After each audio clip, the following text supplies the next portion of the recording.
Welcome to the Tyler Werner Show, discussing all the latest in Philadelphia sports. I just felt comfortable, confident and comfortable. The 0-2 pitch, swing and a miss, struck him out! Man, I love y'all. I hope y'all keep trusting the process. But did they score? And now, here's Tyler Werner. How's everyone doing? Let's make some noise. Come on. Bingo Scrolls! Bingo Scrolls! This guy is a special dude right here. Welcome all to the Tyler Werner Show once again. After another Christmas present of a win out of the Philadelphia Eagles, this time against the Houston Texans, and another must-win situation for the Philadelphia Eagles. What can you say? Nick Foles does it again. And right now we're in a bit of an unbelievable situation. After back-to-back wins against good to great teams in the NFL, let's just round it off and say great, since the Texans started the season 0-3 and since then have been 10-2 in their last 12 games. Of course, one of those losses now being at the hands of the Philadelphia Eagles in what was a heck of a game on the eve of Christmas Eve, December 23rd. And now the Philadelphia Eagles find themselves in a situation where they take care of business against the Washington Redskins, who at this point are dead in the water with nothing to play for, with Josh Johnson under center. And the Eagles just have to hope. They have to take care of business, which I have every belief that they will. All they have to do is take care of business and then hope that the Chicago Bears pull off a win in Minnesota. The playoff spot's on the line. This is where things get really interesting. Because the Bears are playing for home field advantage. Or not home field. They're playing for a first-round bye. The Saints have home field advantage already locked up. But the Bears are playing for that other first-round bye in the playoffs. Where if they win and the Rams perhaps lose, the Bears can get home field. They can get a home playoff game in the first two rounds of the playoffs. Or, well, in the second round of the playoffs. They get off the first week of the playoffs, and they get a home game. And provided the Saints win, then they'd have to go on the road in the NFC Championship game if the Bears would move on, and yada, yada. We all know how that whole scenario can shake out. But it gets interesting because the Bears lose this game and the Eagles are out. Bears will be the third seed, and they're gonna host Minnesota anyways the next week. So if the Eagles take care of business and the Bears don't, the Eagles 9-7 would miss the playoffs by half a game because of the Minnesota Vikings. I am pissed off. That would be bad. I meant to. That pisses me off. That's my teammate. Yeah. This would be it would be disappointing for sure. It seems to me like there's some kind of Christmas miracle in the works. It's with Nick Foles, the way he played in that Sunday game. And I know that's become the major storyline of the week after seeing how Foles delivered in that game. He threw it for 470 yards, 4 touchdowns, and some of the throws he made. I mean, that one to Alshon Jeffrey late in the game when the Eagles needed it big time, when they needed to go down the field and get a field goal, which Foles did. And he takes that Jadeveon Clowney shot into the chest. Which, by the way, some people saying that shouldn't be a penalty. When you're leading with your freaking helmet, what do you do? Like, you're putting your own head and neck at risk when you're doing that too. So I don't want to hear this like, oh, why is that a penalty? Like, and the missed face mask. Like, look, at the end of the day, none of that stuff mattered because the Eagles won the game. But then they do make a good call like that, where somebody's leading directly with their helmet into the abdomen of a quarterback. And, of course, sure enough, it seems like Foles had the wind knocked out of him. Fortunately, it wasn't anything worse. And people want to say that shouldn't be a penalty. Come on. That's just silly. You're going to lead with your helmet like that, like a guided missile, for crying out loud. Put your own head and neck at risk. That's just stupid. People say that. But, nevertheless, Foles, under that kind of duress there, making that throw, connecting with Alshon Jeffrey. And then there was that perfect one to Aguilar. Alshon Aguilar. Nelson Aguilar. And some great plays by Sproles, some great throws to Ertz. Ertz maybe break that reception record for tight ends in a season. Nonetheless, he's having a Hall of Fame potential career here the way he's playing at tight end. So and again, like I said, Sproles, and now there's this thing like, oh, maybe Sproles will come back next year. I don't know, but the way Foles and Sproles connect is something else. Here goes Sproles! Here goes Sproles! Yeah, whether it was the first year he was brought here in the Chip Kelly era, and Foles was under center at the time, or whether it's here at the end of 2018 with 35-year-old Darren Sproles still making some great plays. It was really something to see on Sunday. This Eagles team, again, in the first half, come out fairly strong. And, again, against the Texans team that is playing for a second seed as well in the playoffs, the Eagles take it to them.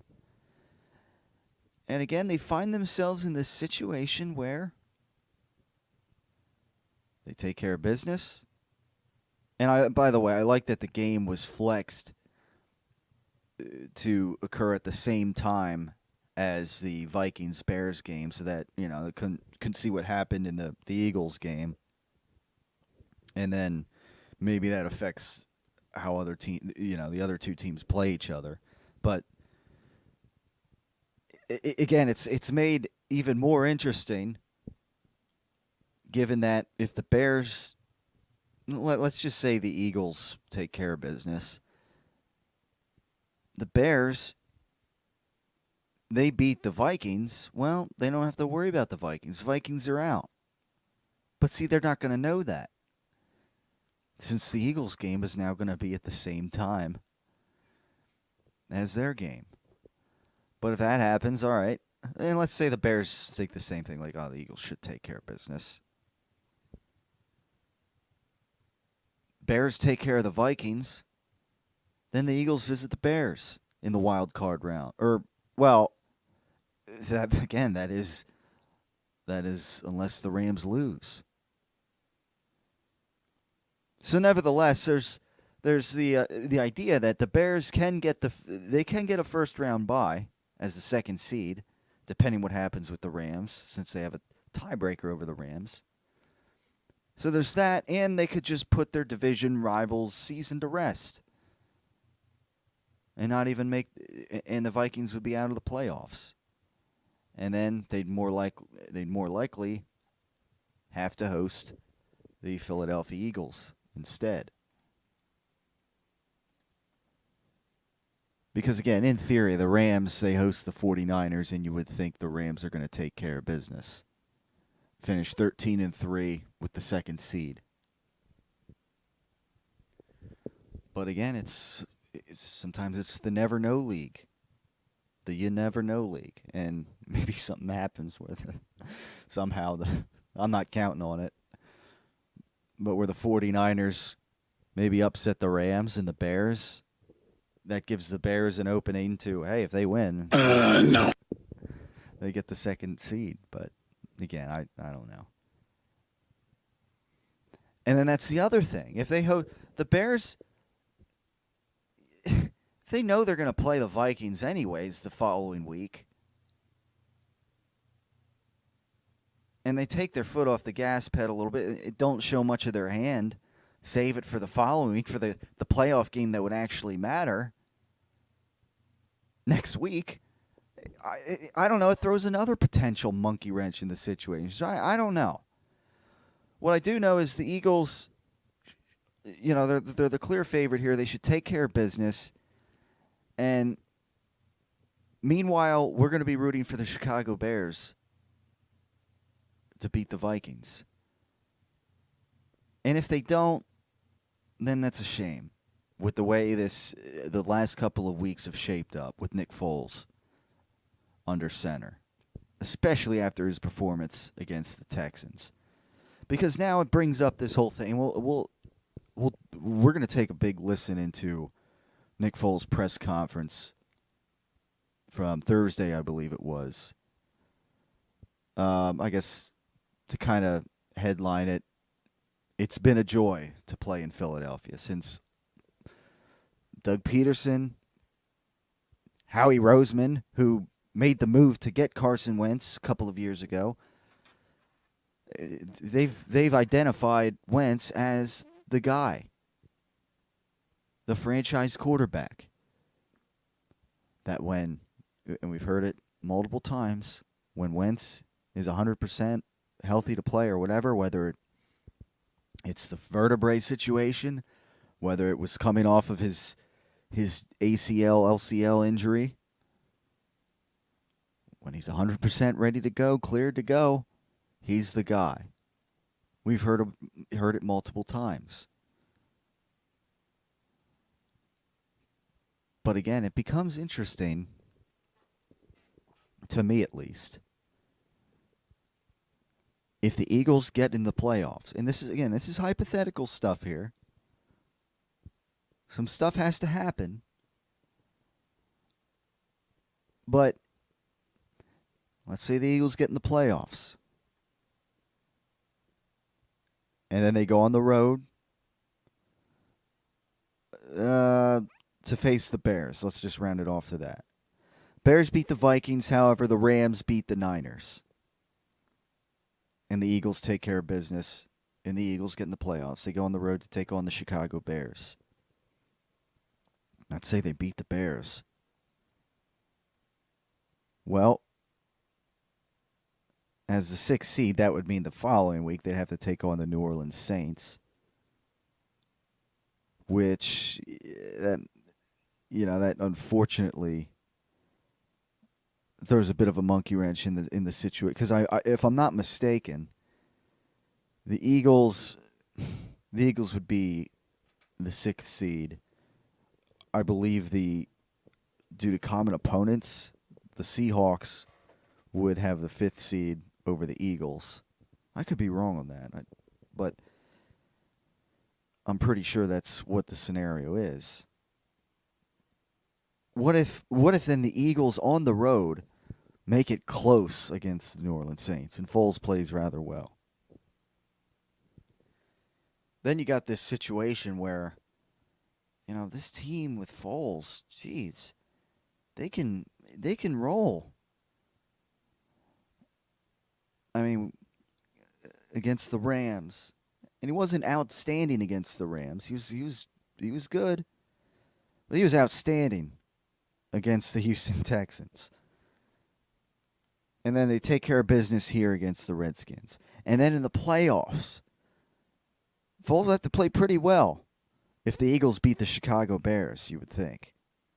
Or if, say, something happens with the Rams, and the Eagles have to go back over to L.A. and beat the Rams again in their own building. In a revenge situation. Like a double revenge situation. since the Eagles last year went over to L.A. and beat the Rams in what was a huge game where Foles, of course, came out. That was where it all began because Wentz had the injury. All right, so what if either way? So then they do that, they'd have to go in the divisional round and take on the New Orleans Saints. And hopefully not get blown out 48-7 again or whatever. Not like that's going to happen. But what if the Eagles, they make it pretty close against the Saints?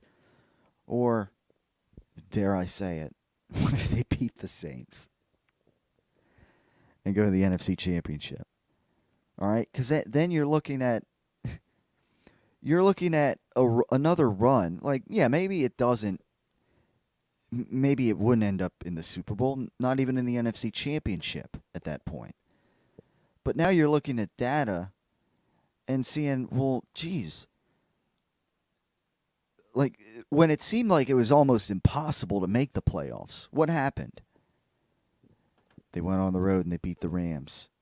They did the impossible. And then they defeated the Texans the week after that. Took care of business against the Redskins. Got a little lucky with the Minnesota Vikings losing to the Bears. The Eagles get into the playoffs. They beat the Bears.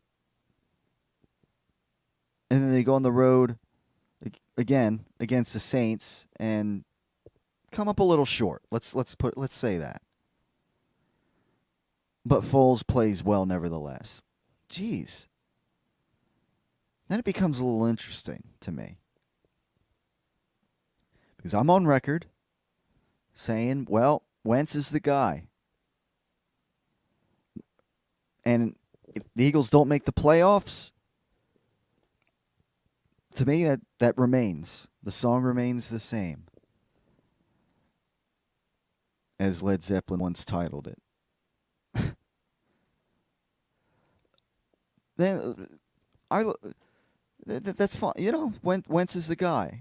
And people that are really on the Foles side of things, ready to ship Wentz out of here after the last couple of weeks of Foles' performances.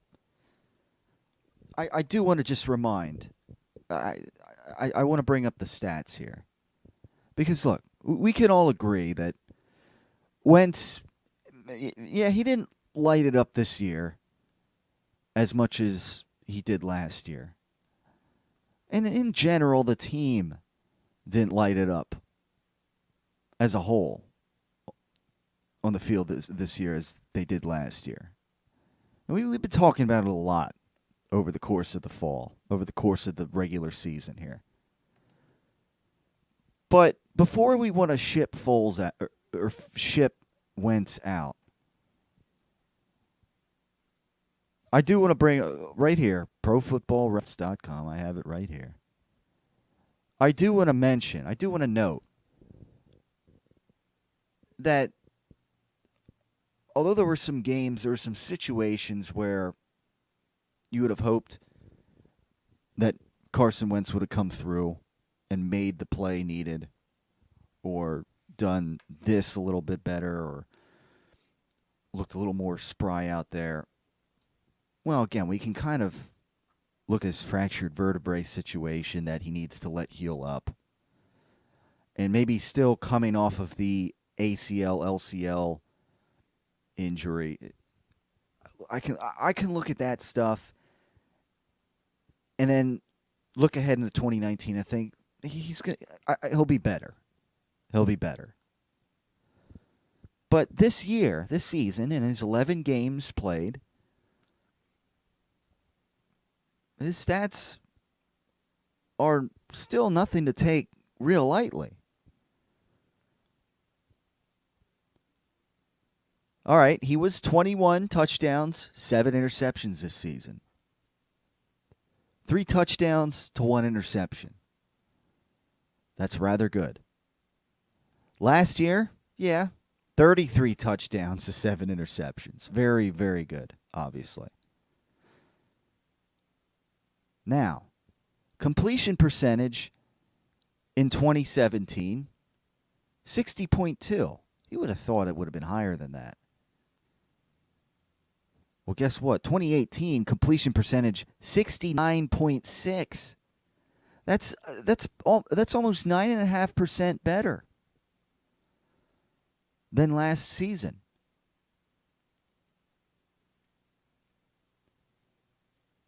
Yards thrown for last year, 2017, 3,296. This season, 3,074 with two less games. So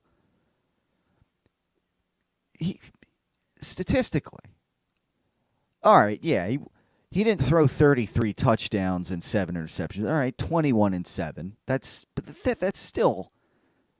still pretty good. And his completion percentage, it's kind of skyrocketed, didn't it?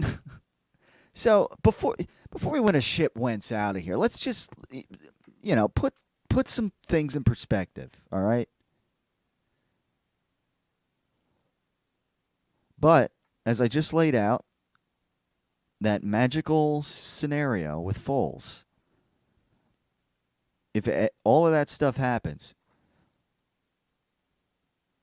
maybe it is worth considering keeping Nick Foles, riding with Nick Foles the next several years, maybe. He's only 29.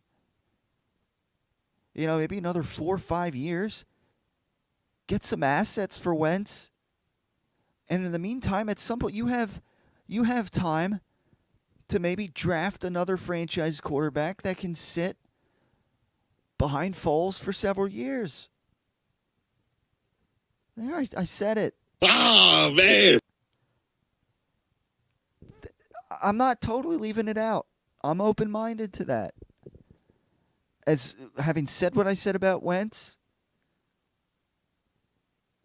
there you go. You can swing me either way there. What do you think? Facebook.com/Tyler Werner Show on the Facebook page or on the YouTube channel. Comment with your thoughts on that, on the Foles-Wentz debate. Like I said, there a lot of moving parts here. Things have to happen in order for me to say, well, maybe it is worth keeping Foles here. Because you look at something like that, after what they did last year with him, and that was with home field advantage, of course, but what they were able to do, what Foles was able to do in the playoffs last year, and then if they were able to do what I just laid out there, what they started, if Foles was able to finish the job, ride out this this playoff miracle, where it looked like there was very, very little chance that the Eagles would make the playoffs. They were able to do that, get into the playoffs, and make it to the divisional round against a Saints, a premier Saints team that at this point they already have home field clinched. They could rest guys 2 weeks in a row and have plenty of rest across their roster. They could do that. What if the Eagles make it interesting?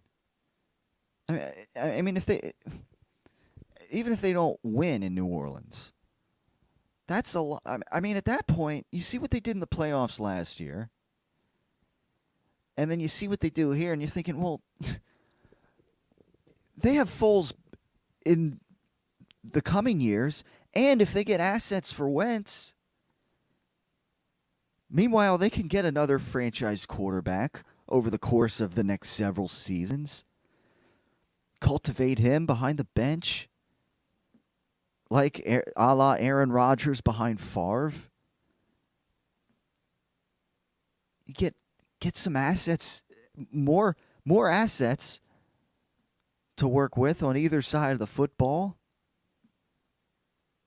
Then who's to say this Eagles team maybe can't bring another Super Bowl ring in here in the next several years with Nick Foles under center. And now with extra assets. I'm just saying. It would be hard to turn away from that. It's like, I don't know. I mean, it's almost like it's a good problem to have, if that makes any sense.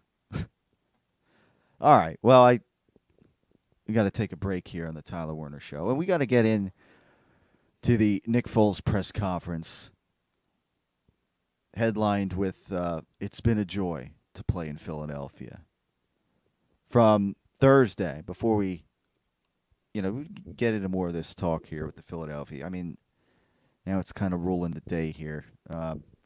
Flyers set to get underway tonight, 7 o'clock, against the Florida Panthers on their big road trip they got here, 5-game road trip. And meanwhile, the Sixers, decent win over the Jazz. They got the Trailblazers on the road following Eagles football on Sunday night, 9 o'clock game for the Sixers versus the Portland Trailblazers. Sixers with a good win over in Utah against the Jazz the other night. But again, at the end of the day, I mean, this we got some excitement here. Just when we thought the Eagles flame had gone out after that overtime loss to the Dallas Cowboys, lo and behold, Nick Foles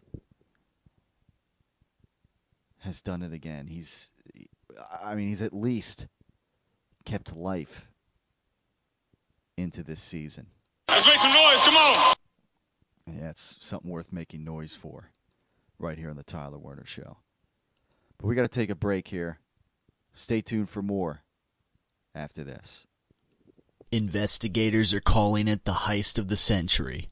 The grand robbery of Brady and Belichick's slow-cooked Italian meatballs, committed by some apparently hungry NFL officials who love their balls. When I came in Monday morning, I was shocked to learn of the news reports about the balls and the process that happened between when they were prepared and went to the officials and went to the game.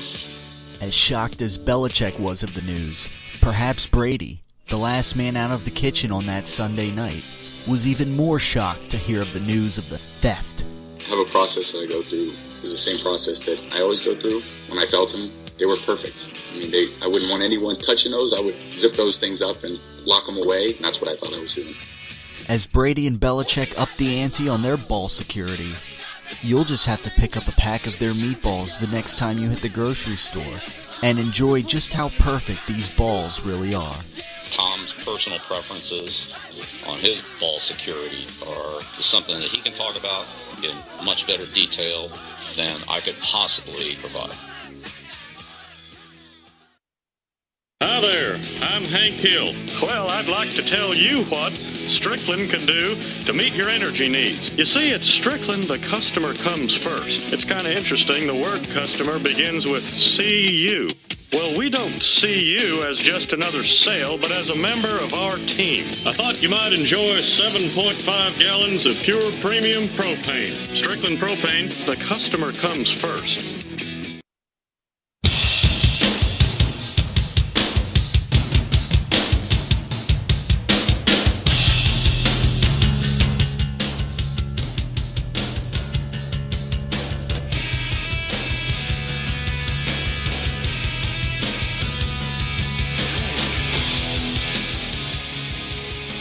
Yes, we're back on the Tyler Werner Show. Foles, our hero. One to come back to on that note. But hey, we're just about to hear from, I guess, the hero himself, Nick Foles, in the press conference on Thursday morning. Who again, they can't. Some people I know. Oh well, maybe maybe they can keep both of them. Well, look. They're not going to pay, what, $55 million or something like that to both quarterbacks in order to keep both of them.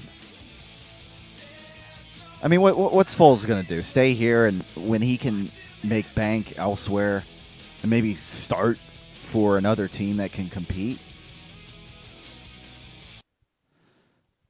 I mean, it's easy to look at in the offseason. I mean, I guess he could have played for the Browns or whatever. It's like he was happy being a backup here in Philadelphia another year, and that's all well and dandy. But again, it's getting to a situation. Now another year with Wentz, a solid year. I mean, look, I went through the stats in the first segment, and passing-wise, his completion percentage, again, almost 70%. In 11 games played, his yards, I mean, he was over 3,000 yards. I mean, you tack on another 5 games there, and, we're maybe looking at 4,500 yards or so at that rate. He still threw 21 touchdowns, 7 interceptions. So let's put all that in perspective. Now, what is down, and again, you can attribute this to last season, how he was more healthy, perhaps, more spry. Now, because, like I said, he's coming off of the injury. Perhaps this vertebrae situation now. Maybe it's affected his spryness a little bit. And his rushing yards are down this year. I mean, he was, like, for instance, last year, 64 rush attempts for 299 yards. This year, 2 less games, but still, 34 rush attempts, 93 yards. So, rushing yards per game last year, 23. This year, 8.5. Attempts per game, he averaged about 5 last year. We averaged about 3 this year. So, I factor that in a little bit, too.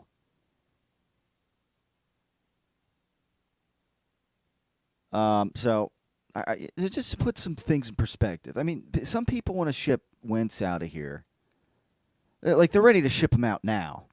That they were ready to ship him out after that win against the Texans. And I know Foles was stellar. But like I said, in order for me to think about, to strongly consider keeping Foles here, maybe for a cheaper price too, and then getting rid of Wentz for assets. Let's face it, maybe some first-round draft picks, a star running back, I don't know, a couple star players, whatever. Humor me. In order for me to get to that point, I just have to see more data. I mean, this is great, what we're seeing. And I think the Eagles, I'm not even saying, oh, well, maybe they'll blow. What if they blow it against the Redskins? And what are you going to say? Like, I'm not even thinking that. Because I just feel confident and comfortable.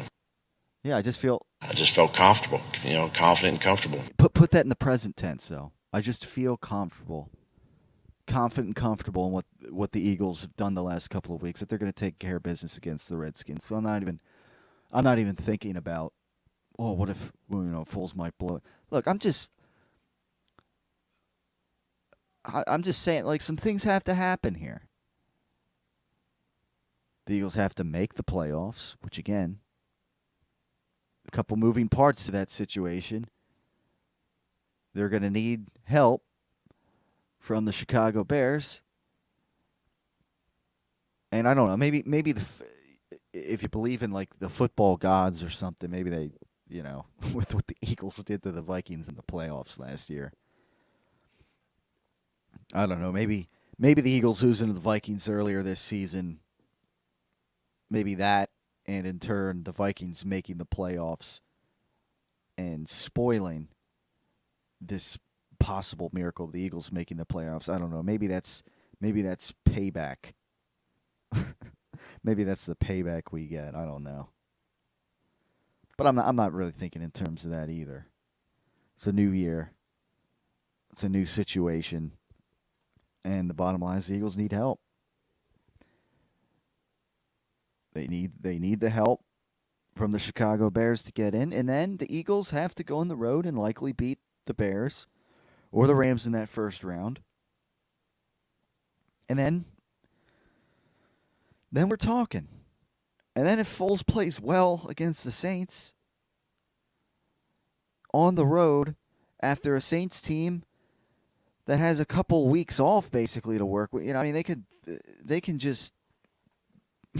they can not play whatever starters they want to this game, and it's not going to make a difference. So, very interesting situation. But if something like that goes down, then we definitely have a conversation at that point. Even if the Eagles are out of the playoffs, we very well may have a quarterback controversy.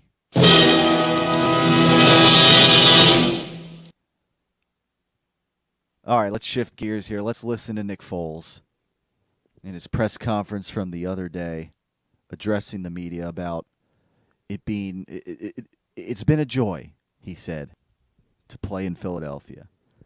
Let's take a listen in on some of that right here on the Tyler Werner Show. Over the weekend, you spoke about how special Philadelphia is to you. And I know you're very much a team-oriented guy, but you've accomplished a lot in this calendar year at the beginning and over the past couple of weeks. Do you ever think about how special you've become to this sports community and the impact that you've had on the sports community here?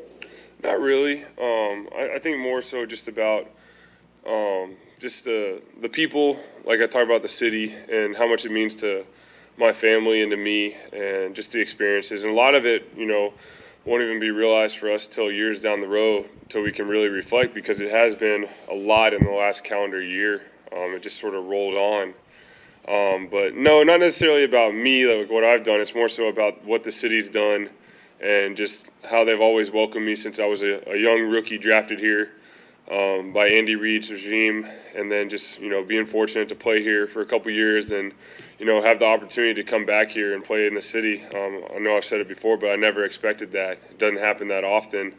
Having the opportunity to raise my young daughter here for she's a year and a half now, so she's really a northeasterner girl right now. So it's just been a joy. So those are the things I really think about.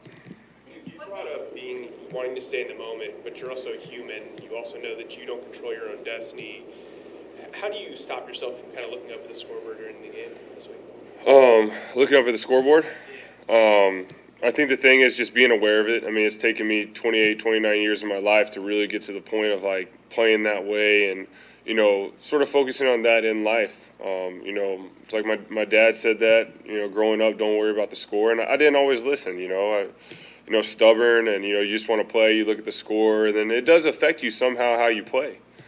But I think that just, like I say, staying in the moment, it talks about that in the Bible, just, tomorrow have its own problems, own anxieties, just focus on the day. Today has its own troubles. So there's a lot of things that go on through the course of the day. And if we're focused on the future, we really can't address what's going on right now.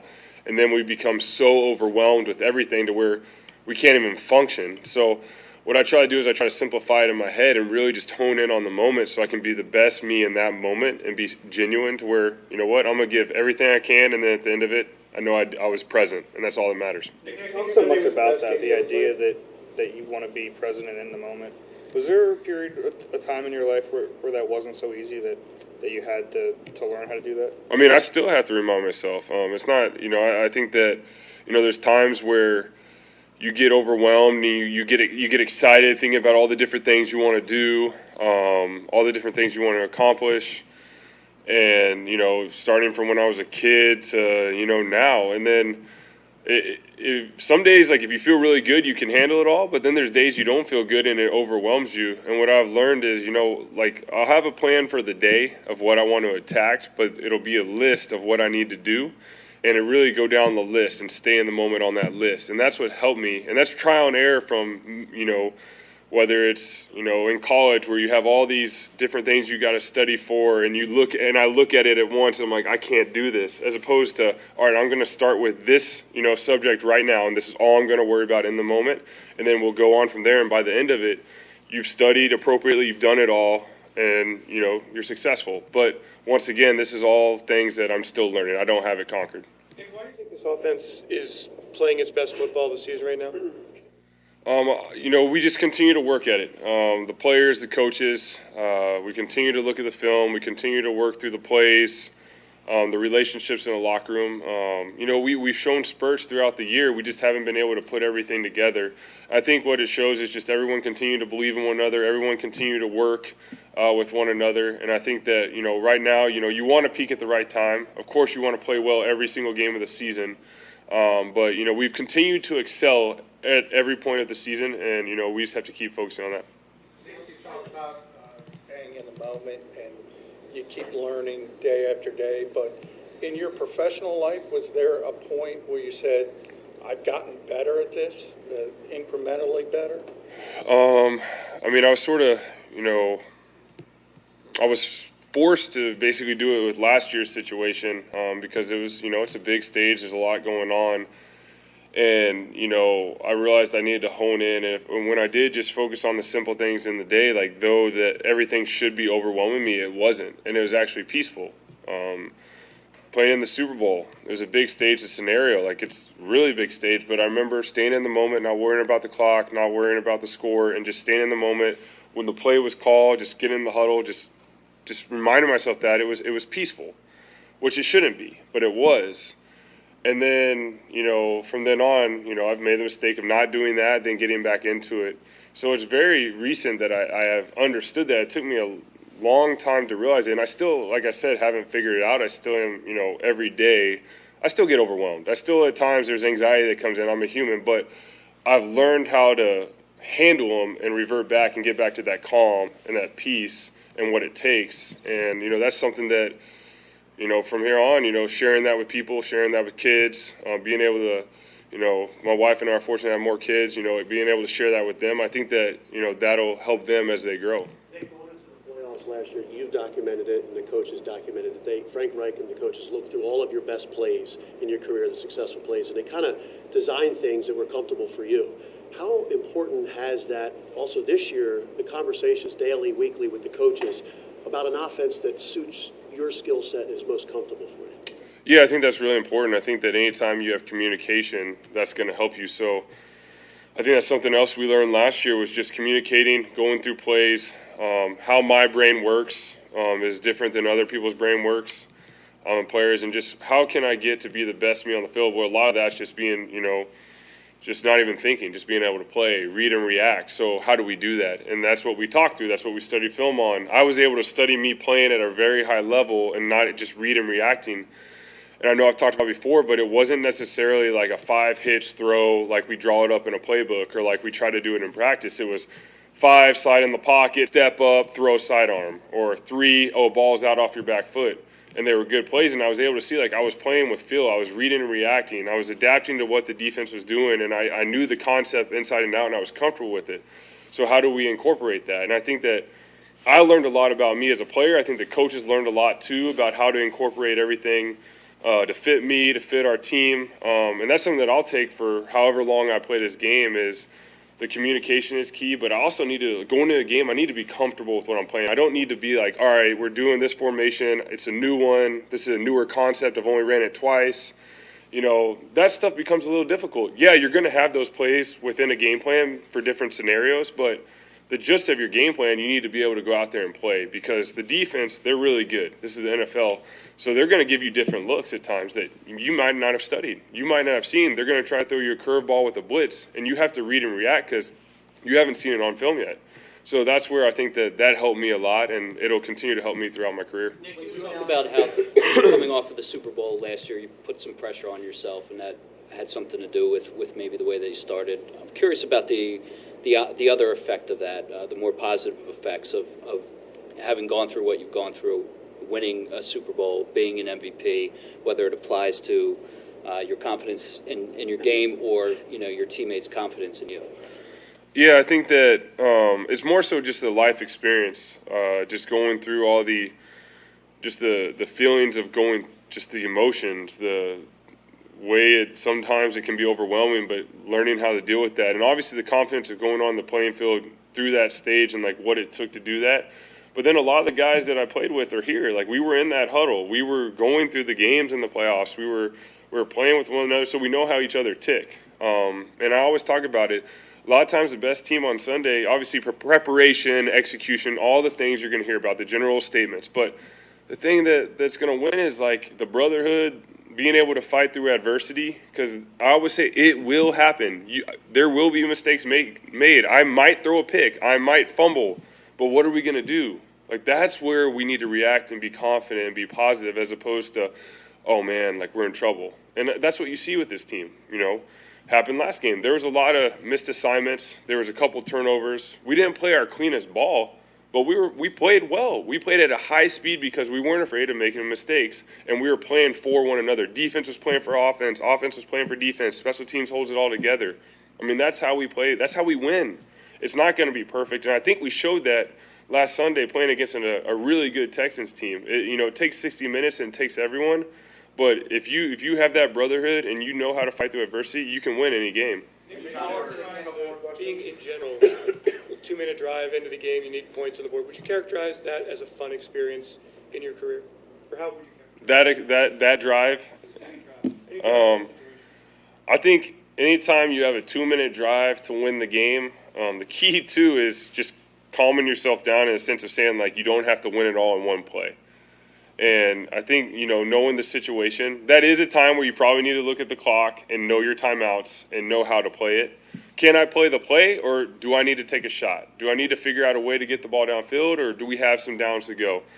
It's always a fun challenge because those are really the highest pressure situations there are in this game. So anytime you don't want to be in them every week because you'd want to win some games by a little bit more. But if you're in them, I mean, that's some of the most fun times because that's the hardest time. Because all the pressure's on you, you're deep in your own end zone or your own red zone, and you have to march all the way down the field to give yourself a chance to win and keep going. So playing this game, that's why a lot of us play it, is those high-pressure situations, and we had one last week, and we were able to come out on top. We talked a little bit a couple weeks ago about Carson being on the sideline and being around. With the injury this time, it allows for that a little more. What specifically has he been able to do during games on the sideline to help you? Yeah, I mean, we come over, we all look at the surface, we all look at the photos, and we're able to talk. I always ask him and Nate, what they see, if there's anything they see from the DBs or from our offense. And I think the big thing, once again, is just communication. Just being there for one another. He understands it. Whatever he says, I take to heart, just like I take whatever Nate says to heart. But a lot of it really is the support system, knowing that you're not there alone. You're able to go through the pictures together, and you have, guys that we're in that room. We go through film together. We go through our daily work habits together, and we're there for one another. So that's the big thing. As a follow-up to your connection with the questions were different back in 2013, 2014. Do you appreciate it differently now? Or was it simply winning the Super Bowl has kind of changed everything? What do you attribute it to? What was the first part of the question? The connection with Philly. That's changed since your first time around. No, I mean, it was, it was here just from the first time, just living here. The first couple years, really my wife and I were dating. We got married the third year. She was out here, just living life out here, also being an Eagle, being able to, be the starting quarterback for the Eagle, play, just being a part of the city, being a part of such an amazing franchise, such an amazing fan base. And then, when I wasn't a part of the Eagles anymore, I will say this, people would always ask me, where was your favorite place to play? And I always say running out of the tunnel in the Link, there's nothing like it. But at that time, I wasn't a part of the Eagles, and I really thought that was never a reality. I always thought that when I would come back to the Link, I'd be a visitor, and I'd be the one that, they were coming after and yelling at, and I never thought in my wildest dreams that I would be able to put back on the jersey and run through the tunnel at the Link. And, it's just been a big story of just enjoying the city, being a part of it, playing in the Link, getting to experience all the craziness and all the fun that goes along with it. It's been really special for me, my family, my loved ones, having my family come out, go to games, get to go through the city, try all the great food, experience everything that it has to offer, be around the people, go to the zoo. It's fun. Lily loves the zoo now, so we've been able to go a couple of times. So just enjoying every little thing has been really special. All right, how about that? This guy is a special dude right here. Yeah, speaking of special. So there it was, Nick Foles on a Thursday press conference. It sounds like an early goodbye of sorts. Given that, again, Wentz is the guy, but let's see how things play out. We're looking forward to seeing how things will play out on Sunday, the regular season finale for the Philadelphia Eagles. And then, of course, meanwhile, the Chicago Bears visiting the Minnesota Vikings. And we'll see what happens. We'll see if the Eagles get in the playoffs. But nevertheless, it's been fun these last couple of weeks. I mean, especially against the Texans, where now the Eagles might get, there's that very real chance that the Eagles could get in and maybe make some noise in the playoffs. Who knows? Let's make some noise. Come on. The way they've been playing the last couple of weeks, it's hard not to think that they can't, they can't make some noise. Speaking of the playoffs, we'll get a look in on the playoff scenarios. Both conferences. Obviously, we've been talking about the Eagles one ad nauseum here, but nevertheless, we'll take a look around the NFL and all the playoff scenarios before Week 17 gets underway. It's hard to believe it's already Week 17, the last week of the regular season in the NFL. I agree. It's the Tyler Werner Show. Stay tuned for more after this, right here on the program. It's no big news flash that many people, you included, eat as a way to medicate themselves. You can choose to worry about it or not. You can choose to panic about your situation or not. It's clear what you must do in order to make important changes. 5 letters here. RELAX. Relax. We're going to be okay. In order for you ever to effectively figure out and map how to get to where you want to go, you have to first know exactly where you are starting. RELAX. Relax. You have to be willing to change what you're doing. You can change your behavior. The champion of game day catering is the official meatball of the Tyler Werner Show, Brady and Belichick's slow-cooked Italian meatballs. We prepare our balls over time, and that's the essence of the preparation. On top of that, another trademark of Brady and Belichick's slow-cooked Italian meatballs is Brady's signature rubbing process. When I pick balls out, to me, they're perfect. I don't want anyone touching the balls after that. I don't want anyone rubbing them. To me, those balls are perfect. What is a concern is the texture of the balls, and again, that's the point that Tom hit on hard. The champion of all game day catering dishes is Brady and Belichick's slow-cooked Italian meatballs, the official meatball of the Tyler Werner Show.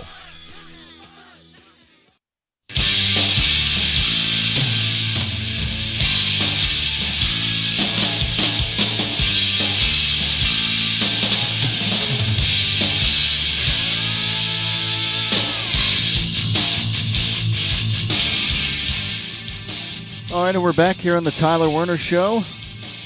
Soon ready to wrap things up. And without even mentioning, the last edition of the Tyler Werner Show in the year 2018, as a matter of fact. As we're now coming off of Christmas where jolly old Saint Nick Foles delivered the Philadelphia Eagles another win with his stellar play under center. 470 yards, 4 touchdowns in this game. Really, for the Philadelphia Eagles, another much-needed win. What can you say? Where a couple of weeks ago we were thinking, well, maybe they can win one of these games and finish 8-8. They beat the Redskins last game of the year, but no, here they go. Maybe a chance to finish 9-7. Well, not maybe. They very well should finish 9-7 now, and that might be good enough. We'll take another look then in the NFC in just a moment, but we'll start with the AFC playoffs here before we wrap up this final edition of the Tyler Werner Show in 2018. So as it stands in the AFC right now, Kansas City at 11-4 has nevertheless clinched a playoff spot, as well as the Chargers, who are at 11-4. But both two teams, obviously in the same division. Right now, the Chiefs have a tiebreaker. So depending what happens this week between those two teams, if the Chiefs take care of business against the Raiders, then the Chiefs have home field advantage at 12-4. So how about that? For the first time in Andy Reid's tenure here, him and his Chiefs could lock up that home field advantage spot in the AFC. Just sharp guy. All right. So now, meanwhile, if the Chargers, who play the Denver Broncos in Mile High City, if the Chargers win and the Chiefs lose, the Chargers get home field advantage in the AFC. If they don't win that division title, nevertheless, they will be the top wild card team. Now, New England, currently sitting at 10-5 in second, who has, of course, clinched their division for the 10th time in a row. This is the end of this subject. And, end of subject. And, however, if they win, beat the Jets, which I have every belief that they will, New England Patriots at 11-5 will get the second seed. No days off. Well, then they'd kind of have a week off then, at least from playoff action. They'd have a first-round bye and have that second seed in the AFC. Now, if the Houston Texans, meanwhile, they're at 10-5 as well. Patriots have the tiebreaker over them. So, basically, the Texans are going to need the Patriots to lose to the Jets, and the Texans are going to need to beat Jacksonville, meanwhile, to win not only their division title, but get that second seed over the New England Patriots. Otherwise, they're going to be the most likely the third seed.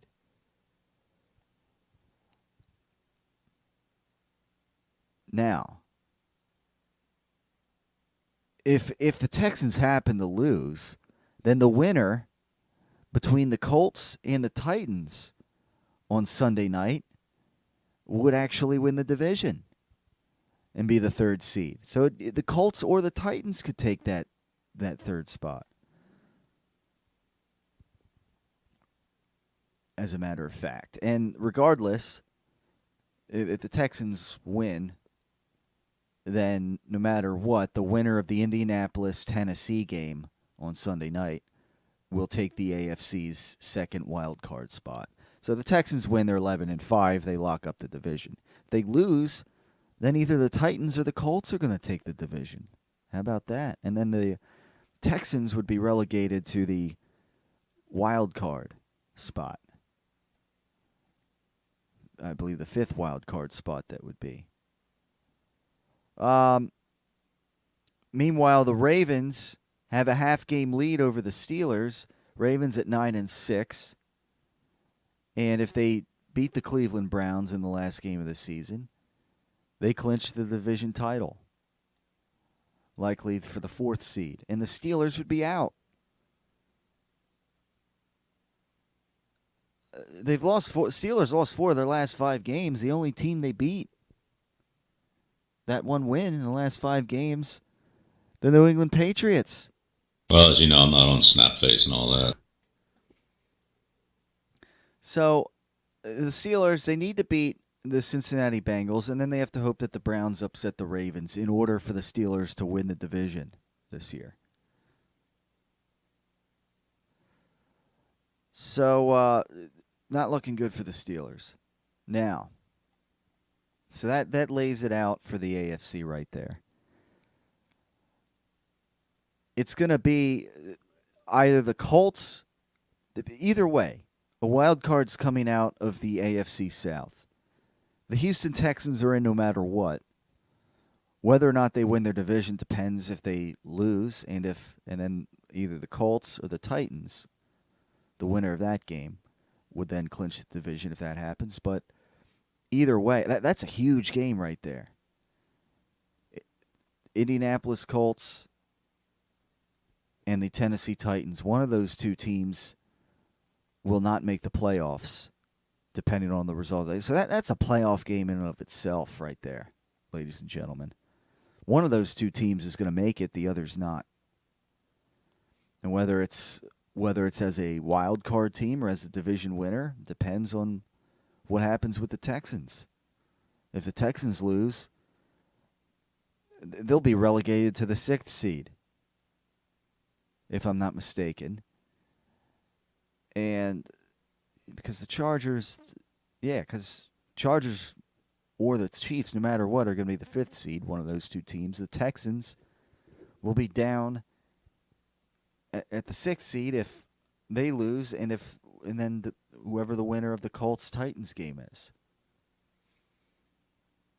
So that's big right there. And then the winner of that game would take on the Houston Texans. Could be in Houston, or it could be in either Indianapolis or Tennessee, whoever wins that game, and depending what the Texans do. So it's very, very interesting. Very interesting playoff scenarios. I mean, there's so much that could happen here in the last week of the AFC. I mean, you got several teams that have clinched playoff spots. The only one that's clinched their division is the New England Patriots. But anybody, I mean, none of these seeds as of now are locked in place, are an absolute lock. So there's a lot of moving around that can happen seed-wise. In the NFC, it's a little more locked in some regards. The New Orleans Saints, as we all know, 13-2. They've clinched the NFC South, and they've clinched home field advantage, as they have that tiebreaker over the Rams. Saints can lose this last game if they want. 13-3, not going to change a thing. Meanwhile, the Rams, as we were talking about earlier, to get the 2nd seed, all they have to do, defeat the 49ers. They do that, they got the 2nd seed. If they don't, and the Chicago Bears win, it's the Chicago Bears in 3rd place. They beat the Vikings. And then, of course, now regardless, the Bears will be 3rd if the Rams win. The Cowboys, no matter what, they've clinched the NFC East, and they're not going to be any better than the 4th seed. So for all intents and purposes, if the Cowboys wanted to, they could rest some starters this week. They could have a bye week before the wild card playoffs if they want, as a matter of fact. You got to give you a few days to rest. So that's already locked in. And meanwhile, the Seattle Seahawks are basically locked in at the 5th seed, having clinched that spot. And let's see, if I'm not mistaken, now, actually, okay. Well, the Seahawks, if the Seahawks happen to lose to the Arizona Cardinals, I don't know what the chance. I mean, I don't know. I don't know what the chances of that are. But if they lose and the Vikings win, the Vikings will actually surpass the Seahawks because of that tie. And then that would mean that the Seahawks would go on the road against either the Bears or the Rams, and the Vikings would go on the road to Dallas. But so, all right, there's no. Now, regardless, if the Eagles get in, by the looks of that, then no matter what, they'd be the 6th seed. That's what it looks like here. All right. So there you go. It's all laid out like I was just saying. The Eagles, we know what's on the table here. Take care of business in Washington, and then hope that the Vikings falter at home against Chicago. And if that's what happens, then we're going to be talking about a playoff game on the Tyler Werner Show right here next week for the Philadelphia Eagles. Playoffs? That's right. That is right. When things were looking really bleak for that, we'll see. Times may be changing here. And we may come into the new year, 2019, with another playoff season for the Philadelphia Eagles. Let's cross our fingers and hope so, and discuss next time on the Tyler Werner Show. Facebook.com/Tyler Werner Show. Again, to chime in with thoughts on the Foles-Wentz debate, as that's nevertheless that's become a big story. And Foles lights it up again, albeit against the Redskins, who have nothing to play for at this point.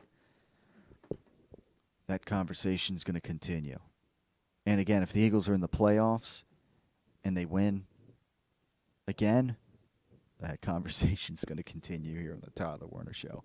Maybe either way it's going to continue, because there are some out there that have some strong feelings in favor of Nick Foles being the quarterback here for the future. And I'm not quite that far on the Foles side by any means. So, but nevertheless, we'll discuss next time on the Tyler Werner Show. Everybody, stay tuned for the next edition in 2019. Have a happy new year. And why don't we go out on the new year with the Eagles fight song to lead us into this final regular season matchup of the year, and go out on the Tyler Werner Show, the final edition of 2018, with the EAGLES Eagles chant. We'll talk to you next time on the Tyler Werner Show.